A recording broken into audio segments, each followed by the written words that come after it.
belajar semua di rumah, bagaimana kabarnya hari ini?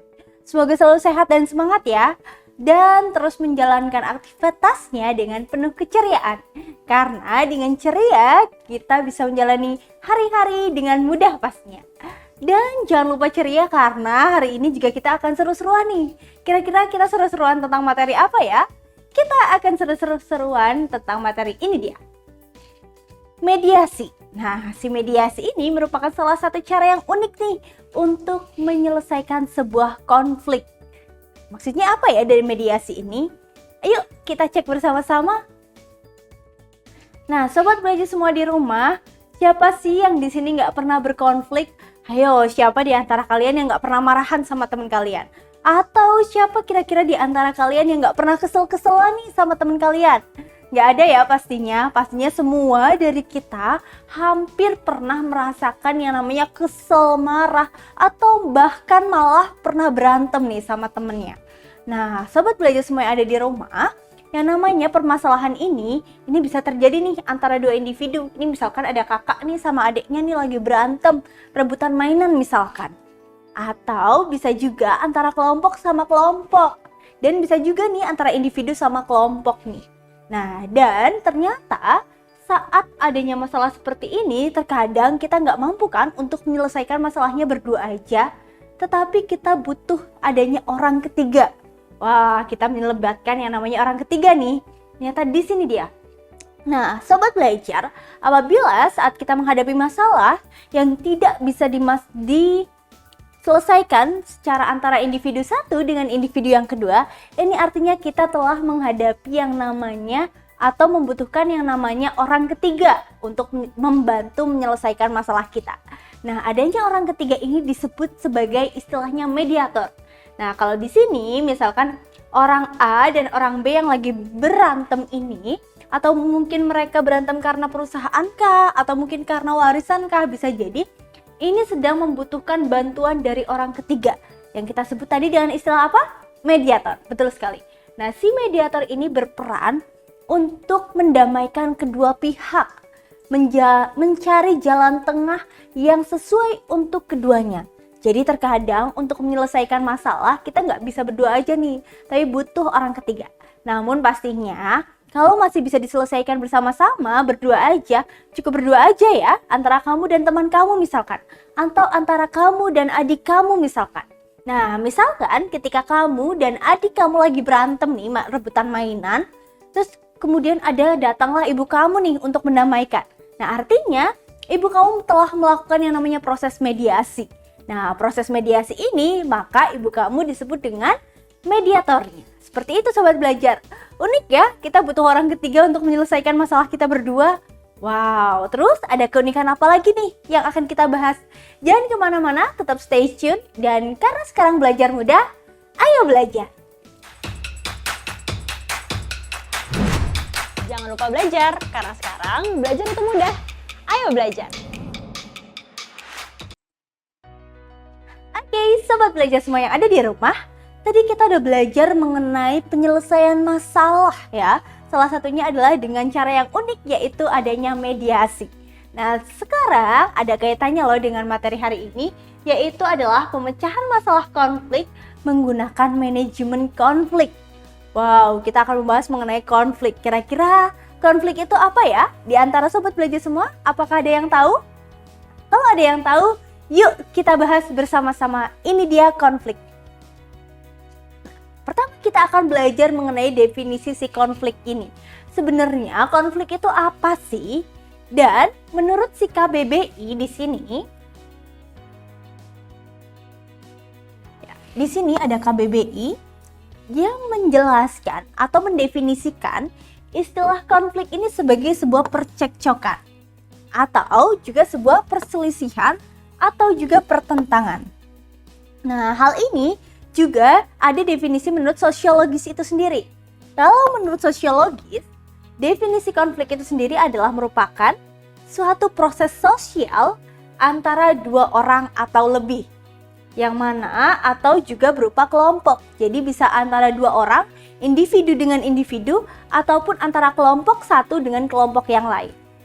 Yang berusaha untuk menyingkirkan pihak lain dengan cara menghancurkan atau membuatnya tidak berdaya.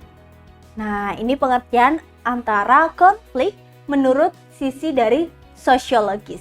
Nah, jadi kira-kira sobat belajar, kalau menurut kamu pengertian konflik itu apa? Iya ya, betul sekali, merupakan sebuah perselisihan baik itu antara individu maupun antar kelompok yang mana tujuannya adalah untuk bersaing, baik itu bersaing secara sehat maupun secara tidak sehat. Nah, sobat belajar semua yang ada di rumah, kalau kita membaca dan membicarakan mengenai konflik, tidak pas rasanya kalau kita nggak tahu nih kriteria konflik itu seperti apa. Kemudian, menurut Cinder dan juga Gore, ini beliau menyatakan ada beberapa kriteria dari konflik-konflik yang terjadi di masyarakat. Di antaranya, yang pertama adalah dia akan melibatkan dua pihak atau lebih. Yaitu ada pihak pertama dan pihak kedua atau bahkan lebih. Jadi yang namanya konflik tidak hanya terjadi antara satu individu dengan individu lainnya, bahkan bisa terjadi antara beberapa orang. Nah, seperti itu. Kemudian yang kedua, pihak-pihak tersebut saling tarik-menarik dalam aksi-aksi saling memusuhi. Nah, jadi pihak-pihak yang bertikai ini semuanya saling tarik-menarik nih, nggak mau sama-sama untuk minta maaf, tetapi mereka sama-sama untuk saling memusuhi. Kemudian yang ketiga, cenderung menjalankan perilaku yang koersif. Nah, perilaku koersif ini merupakan perilaku yang merusak dan biasanya dapat melukai pihak-pihak lainnya.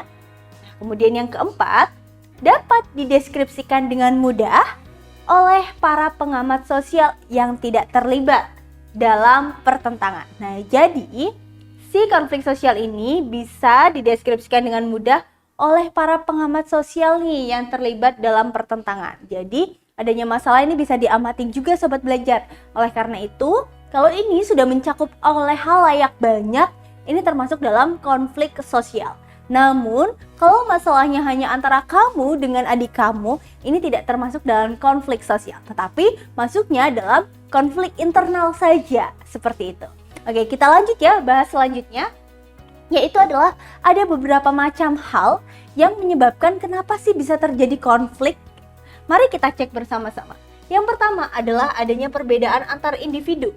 Jelas ya, setiap orang ini sangat berbeda-beda. Mulai dari kapan dia lahir, di mana asalnya, bagaimana warna kulit rambut, bagaimana warna kulitnya dia sendiri, bagaimana pemikirannya, bagaimana latar belakang keluarganya, apakah dia miskin, kaya, atau sedang. Nah, ini juga akan mempengaruhi kepada terjadinya konflik. Perbedaan-perbedaan ini, diantaranya seperti perbedaan pemikiran, ini juga akan terjadinya sebuah pertentangan yang dapat menyebabkan terjadinya konflik. Kemudian kita lanjut ke yang kedua, yaitu adalah perbedaan kebudayaan. Nah, perbedaan kebudayaan ini juga dapat memicu terjadinya konflik sobat belajar. Karena salah satunya misalkan karena terjadinya perbedaan bahasa. Misalkan saja, dalam bahasa Jawa, pare itu artinya adalah buah pare. Sedangkan dalam bahasa Sunda, pari artinya itu adalah padi. Nah, ini sangat berbeda ya. Coba bayangkan ketika orang Jawa memerintahkan orang Sunda untuk mengambil pare. Yang dia ambil adalah padi. Maka hal ini dapat juga mengadakan yang namanya pertentangan atau namanya konflik. Kemudian misalkan antara orang yang ada di Jakarta dengan orang Jawa, orang Betawi dengan orang Jawa. Ini berbeda ya, jelas ya kebudayaannya. Nah, ketika dalam bahasa Jawa jangan artinya itu adalah sayur, dan ketika dalam bahasa Indonesia orang-orang Betawi mengetahui jangan itu adalah sebuah larangan. Nah, kemudian ketika orang Jawa dan orang Betawi ini bersatu, maka tidak akan terjadi yang namanya sinkronisasi. Nah, hal ini juga dapat menyebabkan yang namanya terjadinya konflik. Bahkan juga itu adalah contoh hal-hal yang sangat sederhana yang dapat menjadikan konflik. Kemudian yang ketiga adalah perbedaan kepentingan. Nah, perbedaan kepentingan ini juga dapat menyebabkan terjadinya konflik. Misalkan di sini, kamu maunya dimasakin mie, tapi adik kamu maunya digorengin nugget nih. Nah, makanya di sini juga terjadi yang namanya konflik. Yang mana dulu nih yang mau dimasak, sedangkan keduanya udah sama-sama lapar banget. Nah, dapat ya memicu terjadinya konflik. Atau misalkan kamu mau jalan-jalan ke pantai, tapi kakak kamu ngajaknya malah ke gunung. Nah, padahal kalian mau vacation nih, mau sama-sama untuk berlibur bareng-bareng. Nah, hal ini tentunya juga dapat memicu yang namanya konflik. Seperti itu ya, sobat belajar. Kemudian lanjut ke yang keempat, yaitu mengenai perubahan sosial. Nah, perubahan sosial ini bisa datang dari dalam maupun dari luar. Nah, dari dalam banyaknya informasi yang masuk, dari luar juga, kemudian juga faktor-faktor teman sebaya, ini dapat memicu terjadinya konflik karena terus berkembang, kebutuhannya semakin banyak, kemudian juga keinginannya semakin banyak, ini pun dapat memicu terjadinya yang namanya konflik. Oleh karena itu, perbedaan antar individu, kebudayaan, perbedaan kepentingan, dan juga perubahan sosial ini sangat berpengaruh terhadap terjadinya konflik. Oke, seperti itu ya sobat belajar. Dan kita lanjut ke materi selanjutnya. Ini dia. Di sini kita masih akan membicarakan mengenai konflik di sini, yaitu terutama pada bentuk-bentuk konflik. Nah, menurut si Sujon Sukanto, di sini ada beberapa macam konflik. Di antaranya yang pertama ada konflik pribadi, yaitu di mana konflik ini hanya menyangkut antar individu saja. Kemudian yang kedua, ada konflik rasial. Nah, kalau konflik rasial ini dia akan membahas mengenai ras-ras yang ada. Jadi dia biasanya mengalami pertentangan ras. Nah, masih ingatkah kalian dengan kasus konflik ras yang terjadi di Amerika Serikat beberapa bulan yang lalu? Nah, di sini ternyata konflik ras ini sangat berpengaruh nih sobat belajar. Bahkan bisa sampai menimbulkan pertentangan darah di sini. Oleh karena itu, konflik ras ini juga menjadi salah satu masalah yang urgent. Kemudian adalah konflik antar kelas-kelas sosial. Nah, kalau kelas-kelas sosial ini karena adanya perbedaan kelas nih sobat belajar semua yang ada di rumah. Misalkan contohnya apa ya kira-kira? Nah, contohnya kalau ada buruh dan juga pimpinan buruh. Nah, buruh dan pimpinan buruh ini pastinya berbeda ya kepentingannya. Antara buruh dan juga pimpinan buruh ketika terjadi pertentangan atau demo, ini biasanya mereka akan mengadakan inilah yang disebut dengan sebuah konflik.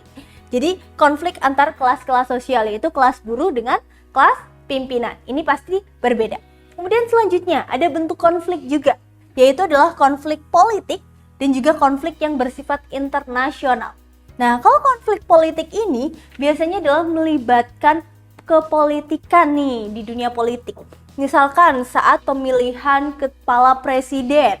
Nah, saat pemilihan kepala presiden ada grup A yang memilih presiden A dan juga ada grup B yang memilih presiden B, yang mana keduanya berasal dari partai politik yang berbeda.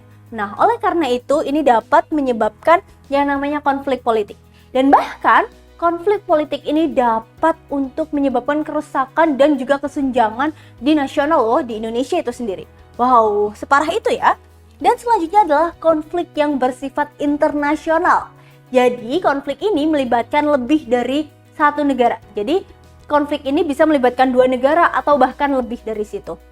Nah, contohnya di sini adalah pertentangan antara Cina dan juga Amerika Serikat.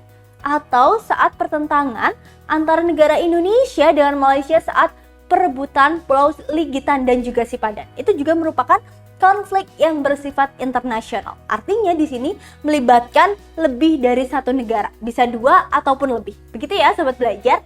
Oke, lanjut selanjutnya. Nah, selanjutnya kita masih akan membahas mengenai konflik. Yang pertama ini adalah bentuk konflik sosial berdasarkan sifatnya. Jadi berdasarkan sifatnya, konflik ini diubah menjadi dua atau dibagi menjadi dua. Yang pertama ada konflik destruktif. Nah, konflik destruktif ini, sobat belajar semua yang ada di rumah, dia akan bersifat membangun.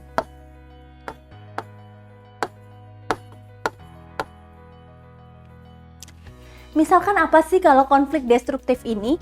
Contohnya kalau konflik destruktif ini gampang banget.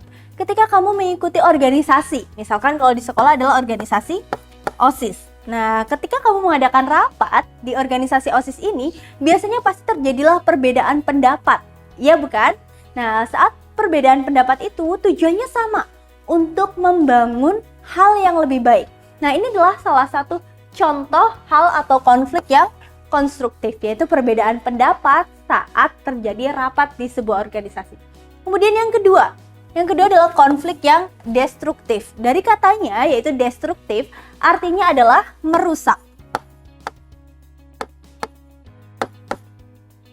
Artinya, konflik yang terjadi ini dapat merusak segala hal yang ada, misalkan jalinan komunikasi, kemudian selain komunikasi juga hubungan baik antara misalkan saya dengan adik saya misalkan, atau juga konflik destruktif ini dapat berupa yaitu seperti antara kelompok satu dengan kelompok yang lainnya yang mungkin dapat juga merusak fasilitas umum yang ada di sekitarnya.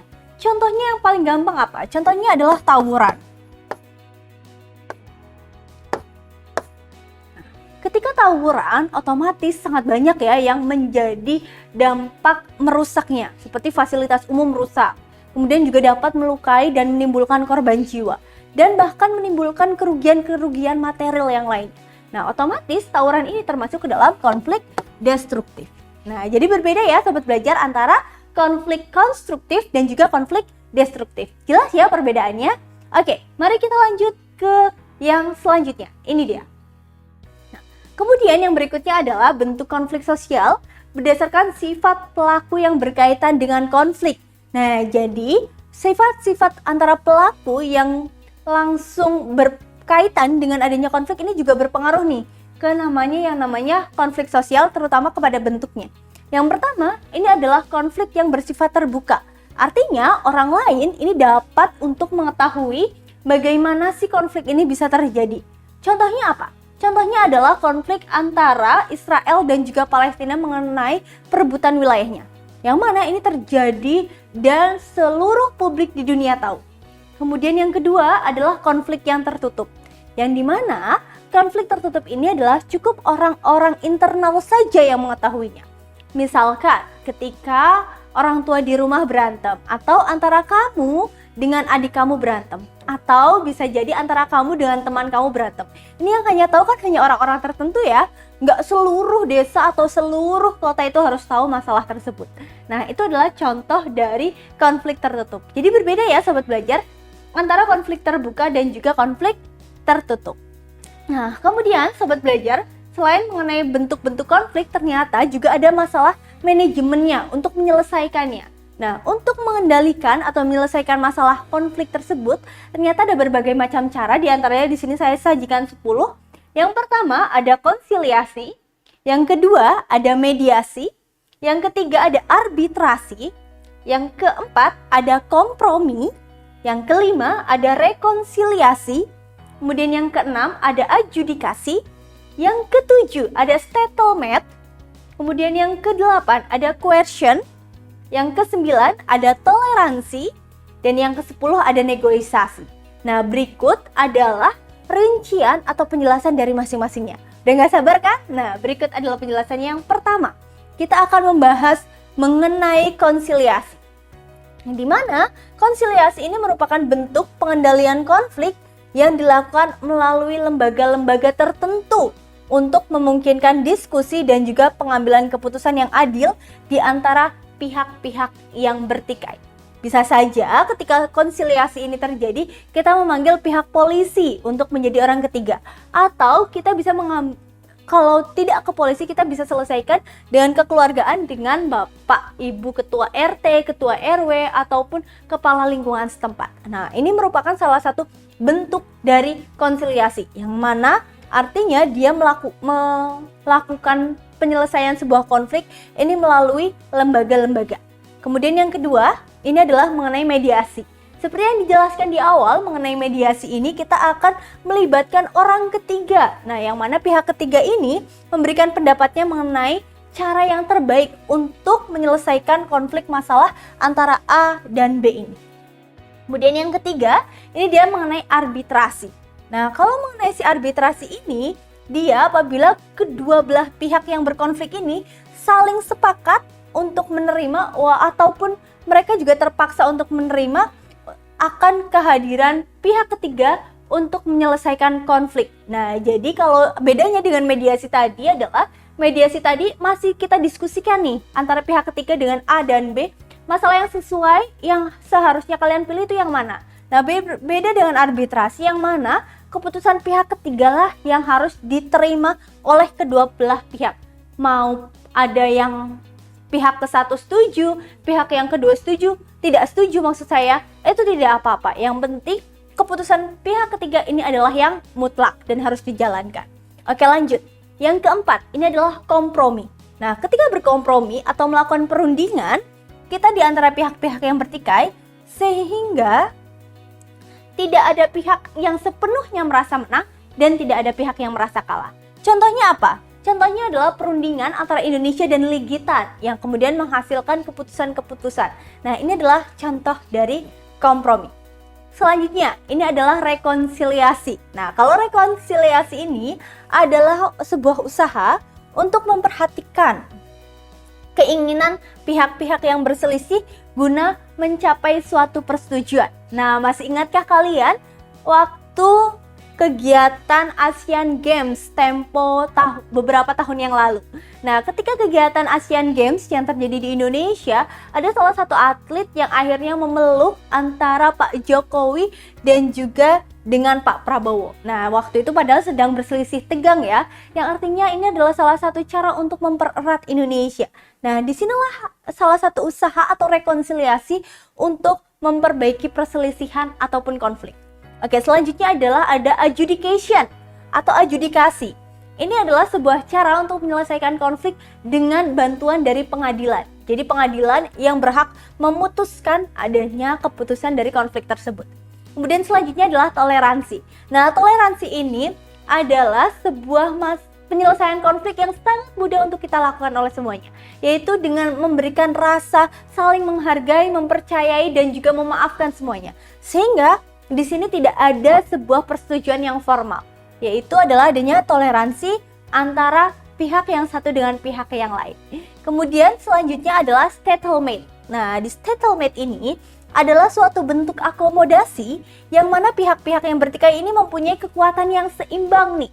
Jadi antara si A dengan si B ini kekuatannya sama-sama seimbang, sehingga diperlukan sebuah kekuatan yang sama-sama, hasil yang sama-sama untuk menghasilkan atau menyelesaikan sebuah masalah. Kemudian yang selanjutnya ini adalah coercion. Nah, yang mana coercion atau koersi dalam bahasa Indonesia akan saya catat di sini. Koersi ini adalah suatu bentuk akomodasi yang prosesnya dilaksanakan karena adanya paksaan dari pihak yang sepihak. Jadi yang pihak A akan memaksakan pihak B untuk menyetujui hasil tersebut. Kemudian yang selanjutnya ini adalah yang paling penyelesaian konflik, salah satu yang paling indah, yaitu dengan negosiasi. Di mana ini adalah menyelesaikan konflik yang dilakukan dengan cara memberikan atau menawarkan sesuatu pada waktu yang bersamaan, saling memberi dan juga menerima, serta meminimalkan kekurangan semua pihak yang dapat menguntungkan semua pihak.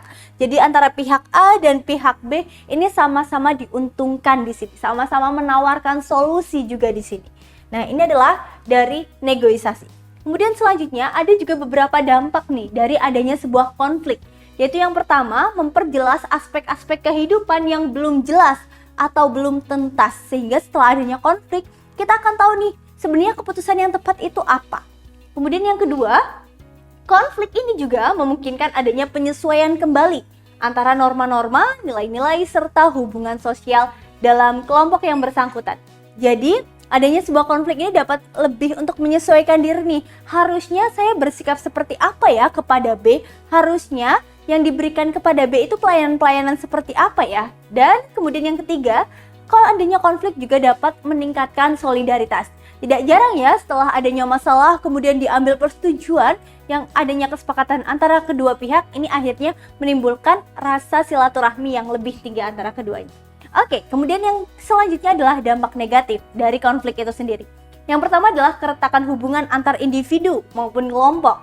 Yang kedua adalah kerusakan harta benda atau hilangnya sebuah nyawa manusia. Yang selanjutnya ketiga adalah berubahnya kepribadian para individu. Dan yang keempat adalah munculnya dominasi kelompok pemenang atas kelompok yang kalah. Oke, selanjutnya kita akan ada bahas kuis nih. Kita akan bahas beberapa kuis mengenai konflik. Sudah siap? Persiapkan dirimu ya. Ini dia. Oke, yang pertama akan saya bacakan yaitu mengenai proses sosial di mana orang, per orang, atau kelompok manusia berusaha mencapai tujuannya dengan jalan menentang pihak lawan. Dengan menggunakan ancaman atau kekerasan adalah pengertian dari apa? Apakah A. Kontroversi atau B. Konflik, atau C. Agresi, atau D. Kekerasan, atau E. Pertentangan?